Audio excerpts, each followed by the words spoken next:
Shalom Bapak Ibu, hari ini Rabu 8 Juli 2020 kita akan masuk pembahasan sebagian daripada kitab Yesaya, yaitu Yesaya pertama sampai yang keempat. Temanya adalah baik namun belum memenuhi syarat. Bapak Ibu, apakah kadang kita merasa cukup baik ketika dibandingkan dengan orang lain yang kelakuannya lebih buruk dari kita? Kita cukup baik di dalam mengikut Tuhan dibandingkan dengan orang-orang yang tidak pernah kebaktian, mereka orang-orang yang hidupnya sembrono. Apakah kita merasa cukup baik?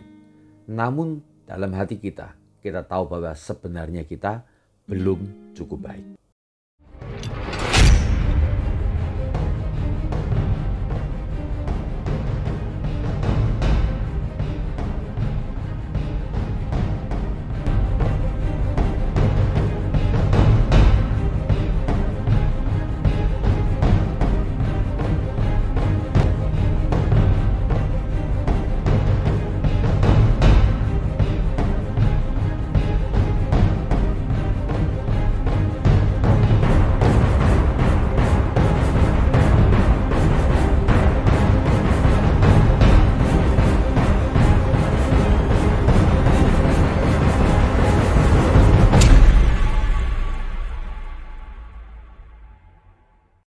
Kitab Yesaya ditulis oleh Nabi Yesaya bin Amos ketika ia bernubuat untuk Yehuda dan Yerusalem.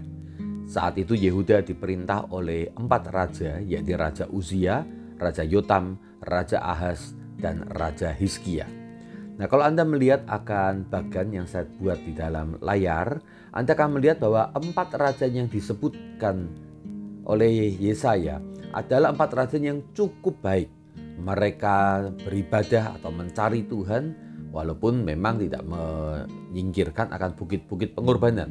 Mereka bersandar pada Tuhan walaupun seringkali juga jatuh di dalam mengandalkan akan manusia. Tapi cukup baik. Bandingkan misalnya dengan bagian Israel.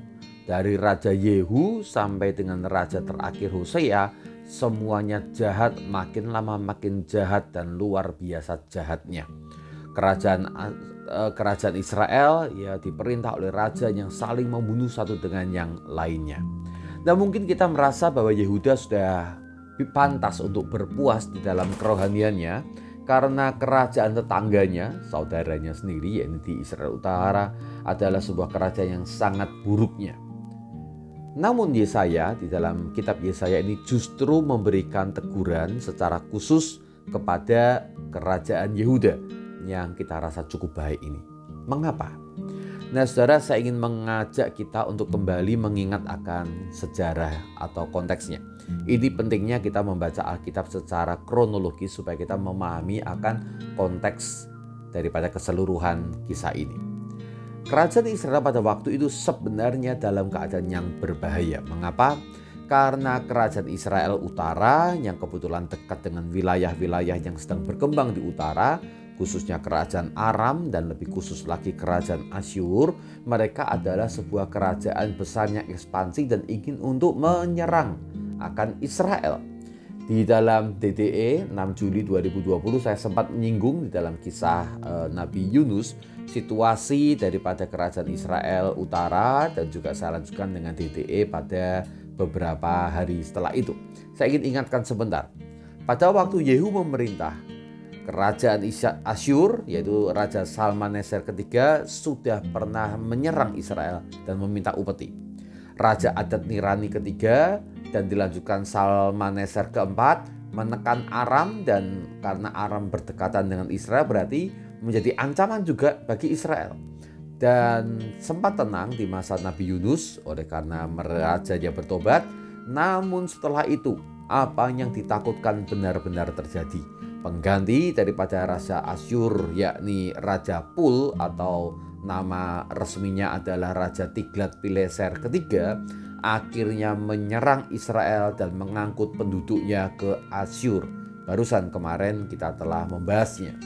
Dan bukan itu saja, pada akhirnya bahkan Raja Salmaneser kelima dia datang mengalahkan Hosea dan menetapkan upeti yang tinggi.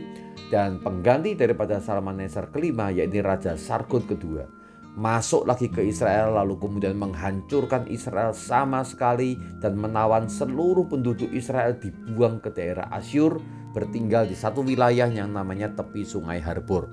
Ini kisah akan kita bahas pada beberapa waktu mendatang mengenai raja-raja pasal yang ke-17 ini.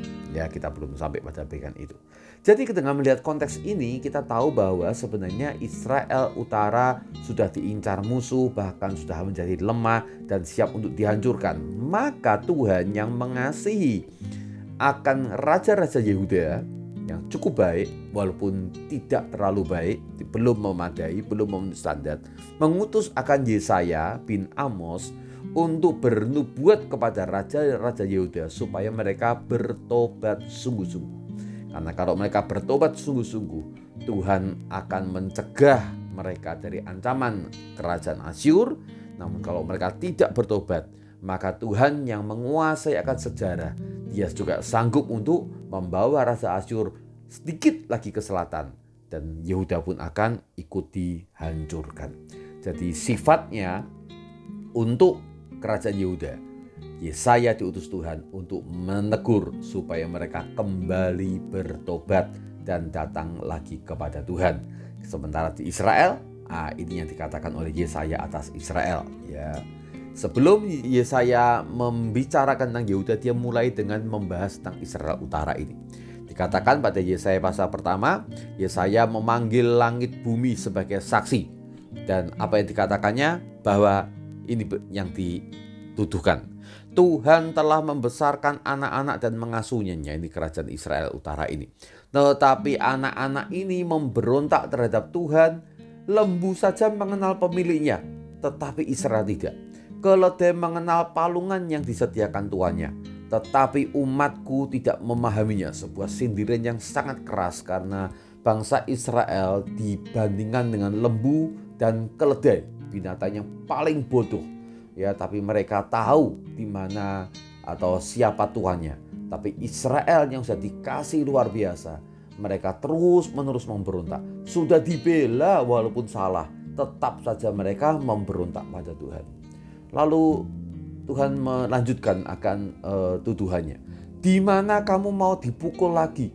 Kamu yang bertambah murtad, seluruh kepala kamu itu sudah sakit dan seluruh hatimu sudah lemah lesu. Dari telapak kaki sampai kepala tidak ada yang sehat, semuanya sakit karena dipukul Tuhan.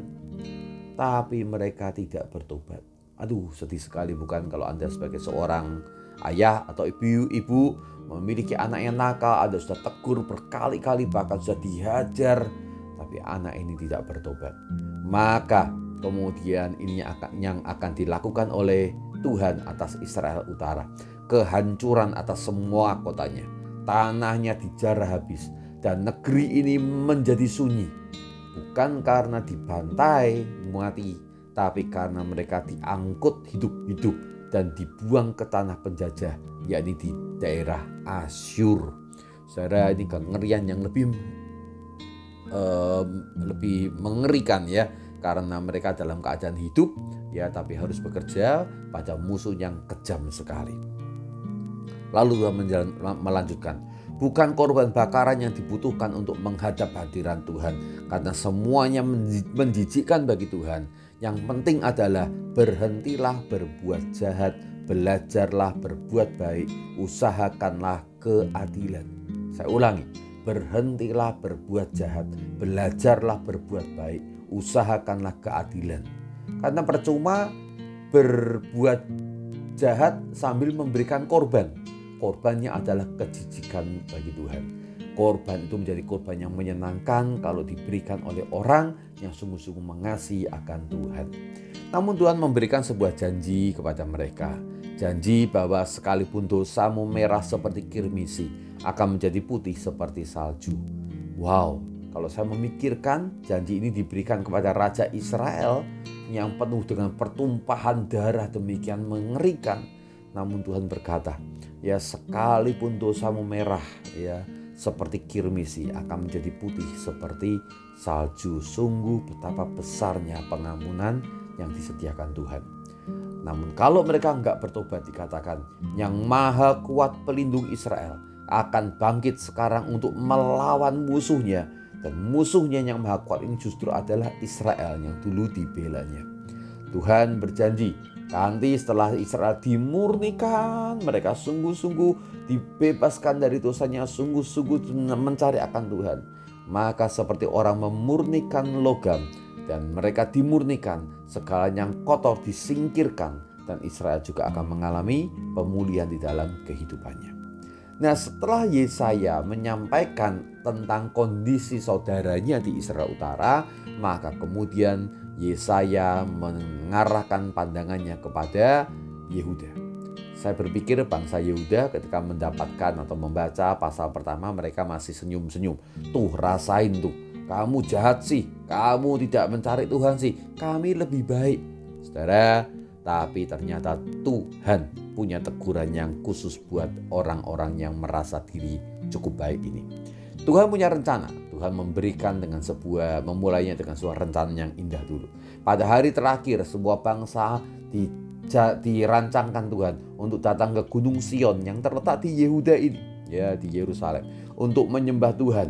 Maka adalah pantas kalau kaum Yehuda ini mereka sungguh-sungguh hidup berjalan di dalam terang Tuhan, karena nanti seluruh bangsa akan belajar cara hidup Yehuda.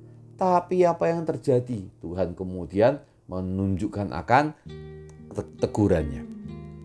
Kalian Yehuda malah hidup dalam sihir dan penyembahan berhala. Maka Tuhan akan merendahkan orang-orang yang merasa lebih hebat dari Tuhan, menciptakan berhala dan kemudian menyembah akan berhala ini.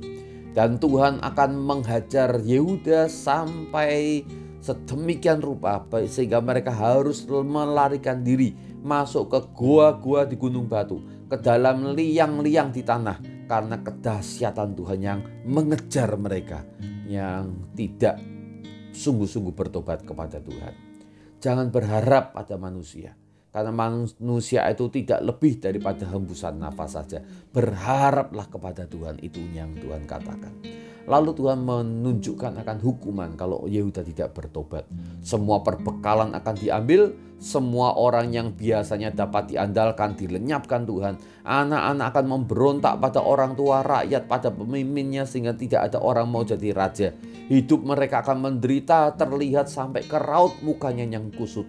Maka Tuhan menunjukkan, berbahagialah orang yang benar, namun celakalah orang yang fasik. Lalu Tuhan mengecam para pemimpin Yehuda yang karena ketidaktegasannya akhirnya menyesatkan bangsa Israel, sehingga bangsa Israel menyembah akan berhala, dan Tuhan akan menghakimi para pemimpin Yehuda ini. Tuhan juga mengecam para wanita-wanita penggoda yang menghancurkan semangat daripada orang-orang, para pria, para pahlawan-pahlawan yang ada di Yehuda, dan Tuhan pun akan menghakimi mereka. Dan setelah kemudian Tuhan menyampaikan akan penghakimannya, Tuhan kembali menyampaikan akan rancangannya atas Yehuda. Karena Tuhan punya rancangan yang khusus untuk Yerusalem, untuk bangsa Yahudi ini. Dikatakan akan datang waktunya tunas Israel ditumbuhkan Tuhan dan menjadi permai hijau dan menghasilkan banyak buah. Umat yang tertinggal di Yerusalem akan disebut kudus dan melihat akan keselamatan dari Tuhan. Putri Sion akan dihapus dari segala noda. Gunung Sion akan diselimuti tiang awan dan tiang api.